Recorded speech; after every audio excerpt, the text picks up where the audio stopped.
Hello all, welcome to Vidyabhirastu. ఇప్పుడు మనం నేర్చుకోబోతున్నాం mathematical symbols.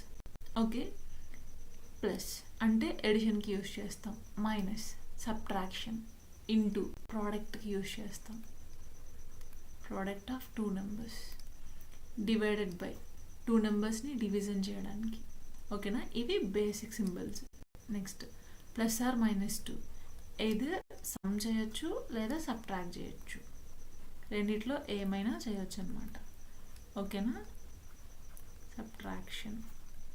For example 5 plus or minus 2 ఉంది అనుకోండి, 5 ప్లస్ 2 అయినా చేయొచ్చు లేదా 5 మైనస్ 2 అయినా చేయొచ్చు. So my answer will change according to the symbol, right? Equal to అంటే రెండు పారామీటర్స్ మనం కంపేర్ చేసినప్పుడు ఈక్వల్ టు అంటే ఈ రెండు కూడా సేమ్ ఉన్నాయి అని అర్థం. ఫర్ ఎగ్జాంపుల్ ఇవి నెంబర్స్ అనుకోండి, 3 ఈక్వల్ టు 2 ప్లస్ 1 అంటే 2 ప్లస్ 1 3 నాకు సేమ్ రిజల్ట్ ఇస్తున్నాయని. నాట్ ఈక్వల్ టు అంటే సేమ్ ఇవ్వట్లేదు అని. For example 3 equal to 2 minus 1, not equal. So A is greater than B. ఏం చెప్తుంది మనకి? ఈ గ్రేటర్ దెన్ సింబల్, ఏ అనేది బి కంటే పెద్దది. Next A is less than B, A కంటే కూడా బి పెద్దది అంటే ఏ లెస్ అనమాట, right?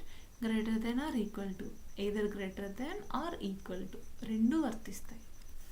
Next less than or equal to, both we can use. ఓకేనా, మీకు ఈ మ్యాథమెటికల్ సింబల్స్ అన్నీ కూడా నెంబర్స్ లెక్చర్ 1లో క్లియర్గా ఎక్స్ప్లెయిన్ చేశాను. ఒకసారి ఈ లింక్ కామెంట్ బాక్స్లో యాడ్ చేశాను, మీరు ఆ వీడియో వాచ్ చేయండి. వీడియో నచ్చిందా? ఒక్క లైక్ చేయండి, మీ ఫ్రెండ్స్కి కూడా షేర్ చేయండి. పనిలో పని సబ్స్క్రైబ్ చేసేసుకోండి, నెక్స్ట్ వీడియోస్ వస్తూనే ఉంటాయి మీకు.